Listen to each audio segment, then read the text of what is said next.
Tour देख रहे हैं।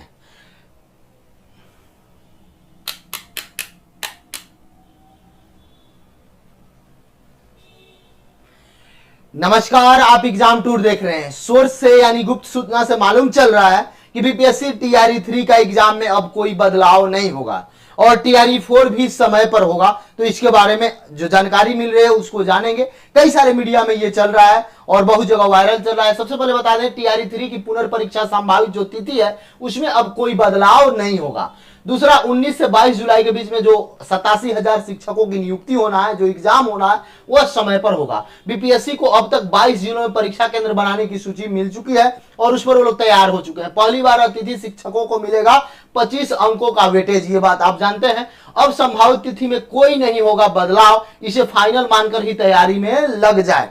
दूसरी बात, एक सप्ताह के भीतर बीपीएससी इसी तिथि को फाइनल मानकर करेगी शेड्यूल की घोषणा, यानी टोटल शेड्यूल जारी किया जाएगा इसी को मानकर, यानी 19 से लेकर 22 जुलाई जो है उसी में। और दूसरी बात बता दें, अब आपके पास समय कम है तो रिवीजन मैक्सिमम करें।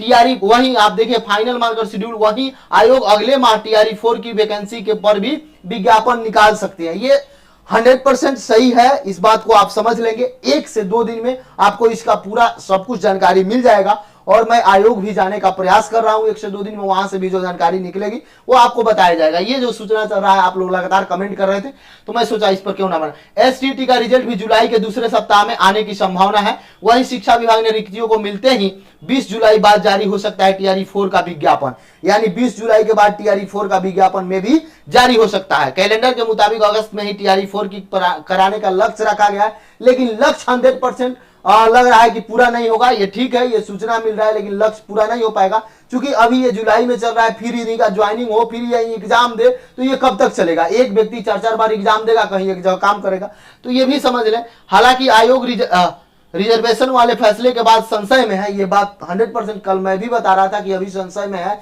ये एक बात है क्योंकि पटना हाईकोर्ट ने बिहार में आरक्षण कानून को रद्द कर दिया गया। अब आयोग को भी सरकार के फैसले और नई रिक्तियों का इंतजार करना पड़ेगा। यानी जो अभी सोर्स चल रहा है, आयोग भी कोशिश कर रहा है कि 19 से 22 जुलाई के बीच में कराया जाए, लेकिन ये सब कुछ पर विचार विमर्श करने के बाद आयोग इस पर आगे बढ़ेगी, इस बात को आप समझ लेंगे। और रही अगस्त वाला बात, तो उसमें थोड़ा बहुत इधर उधर हो सकता है। उसमें कैलेंडर का जो बात है वह 100% सही नहीं होगा, लेकिन टीआरई 3 वाले, टीआरई 4 वाले दोनों तैयार रहे और एस्टेट का 15 से 20 दिन में आपका रिजल्ट आ जाएगा, इस बात को भी आप समझ लेंगे। तो जो एस्टेट का एग्जाम दिए हैं, लेकिन एक बात देखिएगा, एस्टेट पहले स्पेशल एस्टेट का आएगा, उसके बाद आपका एस्टेट का आएगा। यानी आपका 2 माह पहले 3 माह पहले जो स्पेशल बिहार स्पेशल एस्टेट हुआ है उसका रिजल्ट आएगा, उसके बाद आप लोग का आएगा। ये जो सूचना है इसमें भी कई सारे संशोधन होंगे, इस बात को आप समझ लेंगे। यदि आप एग्जाम टूर पर नए, चैनल को सब्सक्राइब करें, लोगों में शेयर करें। जय हिंद।